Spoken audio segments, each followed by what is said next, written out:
మనందరి జీవితాల్లో ఎటు చూసినా భయంకరమైనటువంటి పరిస్థితులే. అంటే మన కుటుంబ జీవితాల్లో కానీ, వ్యక్తిగత జీవితాల్లో కానీ, లోకపరంగా కానీ మనం ఆలోచించినట్లయితే భయంకరమైనటువంటి పరిస్థితులు లోకంలో ఏలుబడి చేస్తున్నటువంటి విషయమే. మనందరి జీవితాల్లో ప్రభు గొప్ప రివైవల్ ఆయన మనకు అనుగ్రహించాలని ఆయన ఆశపడుతున్నారు, గొప్ప ఉజ్జీవాన్ని ఇవ్వాలని. కానీ మనం అనుకుంటాం మనకున్నటువంటి పరిస్థితిలో మనము తిరిగి మరలా బ్రతకగలమా, ప్రభువా మమ్మల్ని మళ్ళీ తిరిగి నువ్వు లేపుతావా అనేటటువంటి పరిస్థితులు మనందరికీ వస్తాయి. దావీదు కీర్తనలో 85వ అధ్యాయం 6వ వచనం, నీ ప్రజలు నీ యందు సంతోషించినట్లు, నీ ప్రజలు నీ యందు సంతోషించినట్లు మరలా మమ్మును బ్రతికింపవా, నీవు మరలా మమ్మును బ్రతికింపవా. దేవుని పరిశుద్ధ నామమునకు మహిమ కలుగును గాక. ఇశ్రాయేలీలు దేవుని ప్రజలందరూ భయంకరమైనటువంటి పరిస్థితిలో ఉన్నప్పుడు వారందరూ ఎలుగెత్తి వాళ్ళు ఒక చోట ఉపవాసం ఉండి ప్రార్థన చేసినప్పుడు వారు అడిగిన మాట ఏంటంటే, నీ ప్రజలందరికీ మళ్ళీ మంచి రోజులు ఇవ్వా, నీ ప్రజలందరికీ మంచి సంతోషమైనటువంటి దినాలు ఇవ్వా, నీ ప్రజలందరూ నీ అందు సంతోషించినట్లు మరలా మమ్మని బ్రతికింపవా అన్నప్పుడు ప్రభు వాళ్ళని బ్రతికించాడా, గొప్ప ఉజ్జీవాన్ని అనుగ్రహించారు. అలాగే వ్యక్తిగతంగా మనం ఆలోచించినట్లయితే అనేక మంది భక్తుల జీవితాల్లో వాళ్ళు మృతమైపోయినటువంటి పరిస్థితుల్లో నుండి వాళ్ళు పాస్ అయినటువంటి విషయాన్ని మనం చూస్తాం.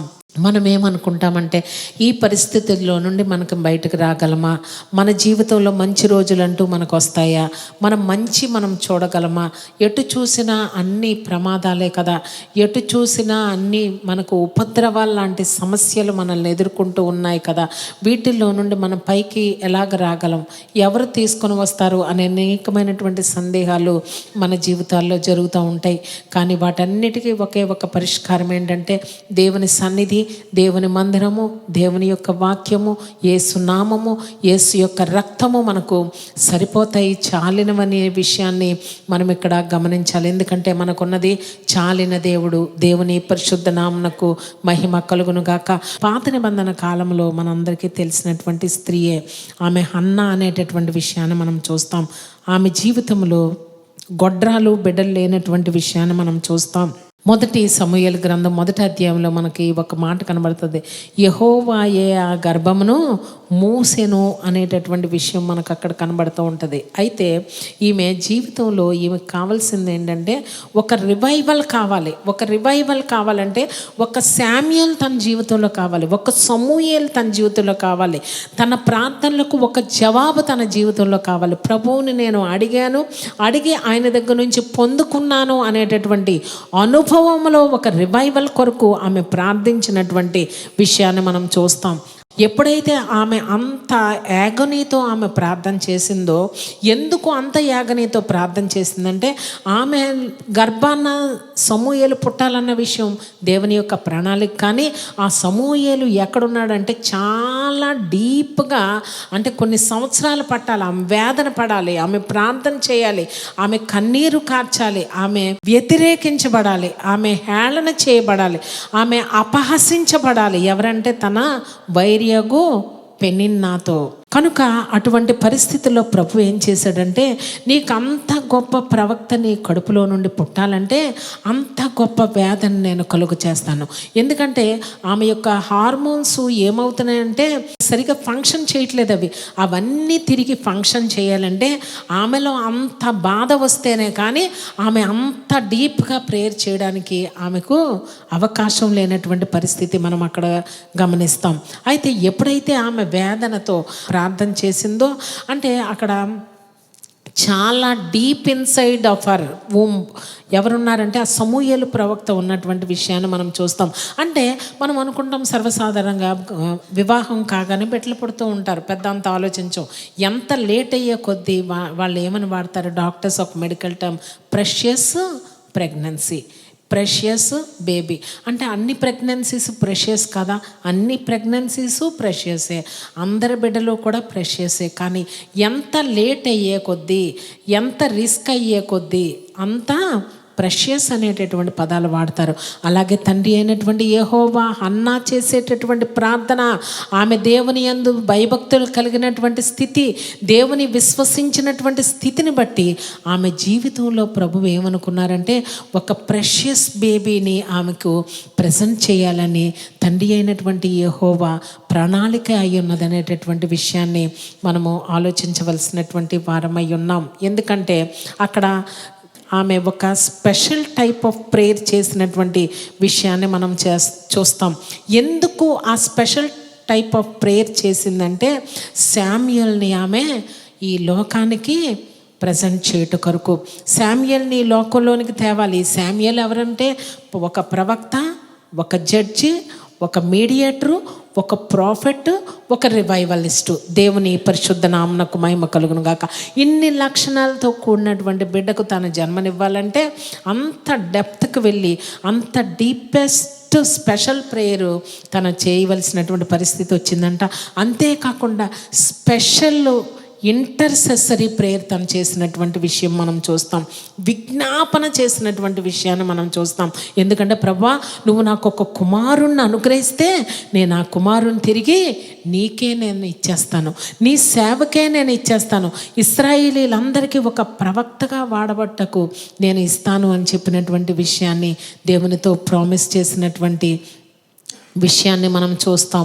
మన జీవితంలో దేవుడు ఎప్పుడైతే ఆశీర్వాదాన్ని మనకి ఇచ్చాడో ఆశీర్వాదంతో బిజీ అయిపోతూ ఉంటాం.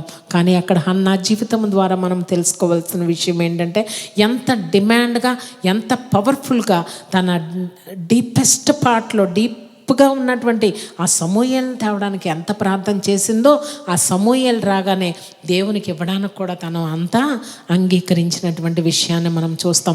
సమూయేలును ఇచ్చి ఆమె ఊరికే విడిచిపెట్టలేదు, కానీ తనకున్నటువంటి ఆ విశ్వాసాన్ని, తనకున్నటువంటి ఆ ప్రార్థనా జీవితాన్ని, ఆ స్పెషల్ ఇంటర్సెసరీ ప్రేయర్ని ఎవరికి పాస్ ఆన్ చేసిందంటే సమూయేలుకి పాస్ ఆన్ చేసిందంట.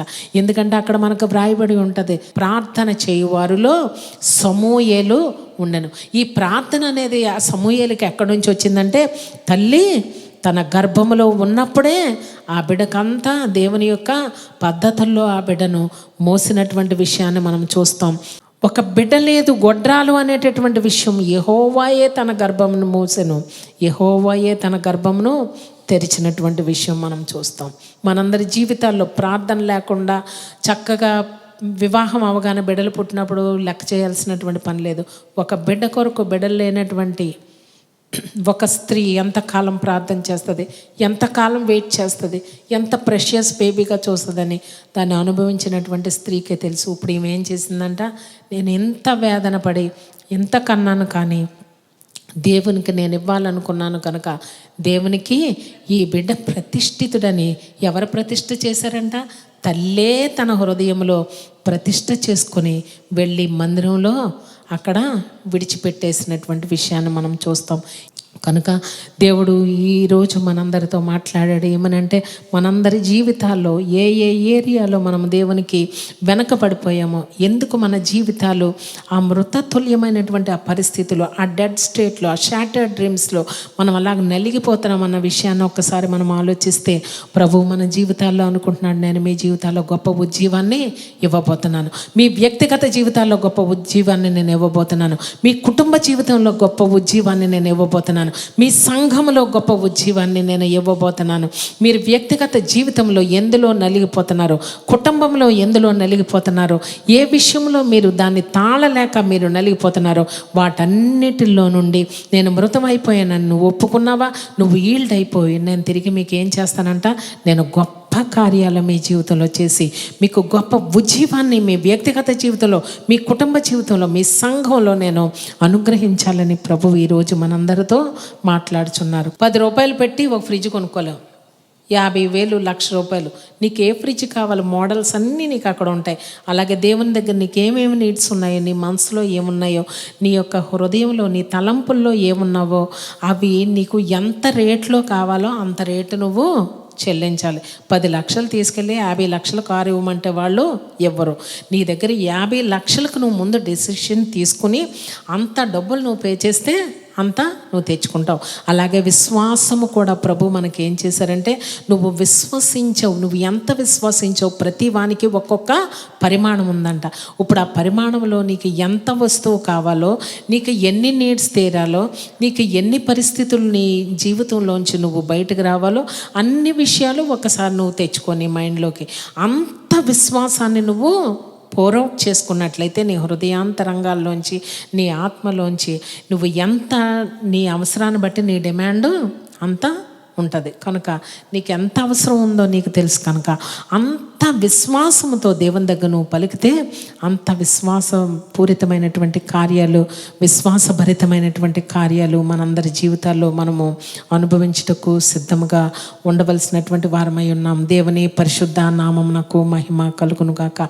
దేవుని మందిరానికి వచ్చినప్పుడు మన ప్రాణాత్మ శరీరాలని ఎప్పుడైతే పరిశుద్ధాత్మని ఆధీనంలోనికి మనం లొంగిపోయామో, దేవుడు మన జీవితంలో చేయవలసిన కార్యాలు ఆయన చేయుటకు సిద్ధంగా ఉన్నటువంటి దేవుడు. అలాగే మనందరి జీవితాల్లో, కుటుంబాల్లో అట్టి ఉజ్జీవమును ఆ పరిశుద్ధాత్మ దేవుడు మనందరికీ అనుగ్రహించును గాక.